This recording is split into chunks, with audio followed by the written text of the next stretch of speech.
Hello dear student, Assalamu alaikum. Dear student, chapter motion and force से related topic Newton second law के objective को further continue रखते हैं। तो dear student, objective की तरफ मूव करते हैं और ऑब्जेक्टिव की स्टेटमेंट के को रीड आउट करके इसको समझने की कोशिश करते हैं। न्यूटन सेकंड लॉ, जिसका मैथमेटिकल फॉर्म है F is equal to M A, formula is valid only if the force is changing the dash. यानी न्यूटन सेकंड लॉ का जो मैथमेटिकल फॉर्म है, कह रहे हैं कि ये वैलिड है, सही है। किस चीज़ के लिए? स्टेट ऑफ रेस्ट, जब एक ऑब्जेक्ट मास जो है वो रेस्ट में हो। बी नंबर ऑप्शन है स्टेट इन मोशन, या ये ऑब्जेक्ट मोशन में हो। Mass of the body is constant and finite, और ऑब्जेक्ट का मास जो हो कांस्टेंट हो, यानी उसमें चेंज नहीं आता जब हम इसके ऊपर फोर्स लगाते हैं, और फाइनाइट हो और हमें मालूम भी हो। Are all of the above, या ये इक्वेशन जो है न्यूटन सेकंड लॉ जो है, इसका mathematical form F is equal to M A. तो ये किन किन हालत के लिए ऑब्जेक्ट की जो रेस्ट में हो, मोशन में हो, या ऑब्जेक्ट की मास जो है वो कांस्टेंट और फाइनाइट हो, इस पे वैलिड है। तो डियर स्टूडेंट, ऑब्जेक्टिव की करेक्ट ऑप्शन जो है वो है ऑप्शन नंबर डी, यानी all of the above.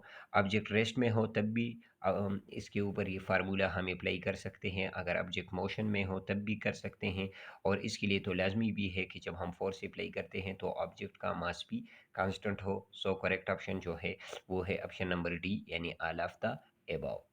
Next MCQs है, gravitation force between any two point mass obey Newton first law, Newton second law, Newton third law, are both A and C. तो dear student, कह रहे हैं कि gravitational force जो है between two object, तो हमें पता है, मैं इधर फार्मूला भी लिख लेता हूँ ग्रेविटेशनल फोर्स का, G m1 m2 divided by R square.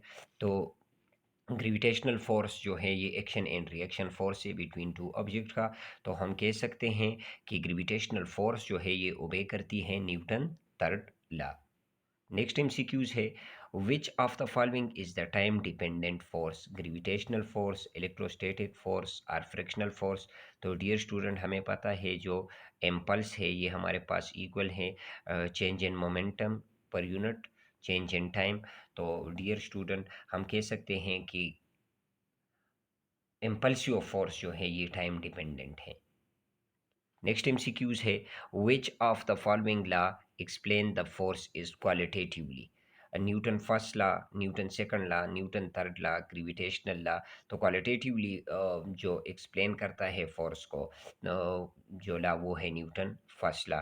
यानी हम कह सकते हैं कि जब किसी ऑब्जेक्ट के ऊपर एक्सटर्नल फोर्स जो है जब वो ज़ीरो होगा, यानी किसी भी ऑब्जेक्ट के मास में जब एक्सटर्नल उसके ऊपर लगने वाला एक्सटर्नल फोर्स ज़ीरो होगा तो उसमें एक्सेलरेशन क्या होगा? ज़ीरो होगा। तो ये हम कह सकते हैं न्यूटन फर्स्ट लॉ हमें बताती है कि किसी ऑब्जेक्ट के ऊपर लगने वाला एक्सटर्नल फोर्स जब ज़ीरो हो तो उसमें एक्सेलरेशन ज़ीरो प्रोड्यूस होगा। तो ये क्वालिटेटिवली फॉर्म में जो हमें प्रोवाइड करती हैं ये है न्यूटन। इसके लिए यूज़ करते हैं न्यूटन फर्स्ट लॉ, जिसकी मैथमेटिकल फॉर्म मैंने लिख लिया। Next, when a body is placed on a rigid surface, the body experiences a force which is perpendicular to the surface in contact is called dash.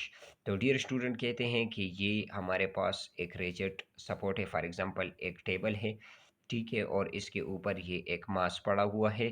तो दोनों के दरमियान ये जो ऑब्जेक्ट और रिजिड सपोर्ट के दरमियान जो फोर्स है वो क्या है?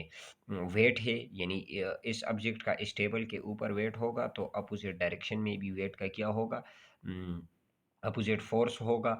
तो डियर स्टूडेंट, कहते हैं कि ये सिर्फ वेट होगा, या रिएक्शन और नॉर्मल फोर्सेस हम इन दोनों को कह सकते हैं, या टेंशन कह सकते हैं, या नन ऑफ द अबव। तो डियर स्टूडेंट, वेट नीचे की तरफ, टेंशन ऊपर की तरफ, तो दोनों फोर्सेस एक दूसरे के अपोजिट है। तो इस फोर्सेस, इस लगने वाली फोर्सेस को हम क्या कहेंगे? रिएक्शन और नॉर्मल फोर्सेस कहेंगे। नेक्स्ट एमसीक्यूज है, which of the following explain the force is qualitatively? तो कहते हैं Newton first law, Newton second law, और न्यूटन थर्ड लॉ। तो डियर स्टूडेंट, हम कह सकते हैं both B and C. Newton second law भी हमें बता सकती है और न्यूटन थर्ड लॉ भी हमें बता सकती है qualitatively. Which of the following explain the force is qualitatively, तो इसमें आ जाता है Newton second law, Newton third law. तो इसके लिए हम रिलेशन यूज़ करते हैं both B and C. So the correct option is option number D. तो डियर स्टूडेंट, अगर इस एमसीक्यूज को हम देखें, which of the following law explain the forces qualitatively, which of the following law explain the forces qualitatively. तो dear student, अगर दोनों MCQs को हम देखें, तो यहाँ Newton first law, Newton second law, Newton third law. तो डियर स्टूडेंट, हम इन तीनों को कह सकते हैं कि ये क्वालिटेटिवली हमें प्रोवाइड कर सकती है, रिलेशन प्रोवाइड कर सकती है, आंसर दे सकती है।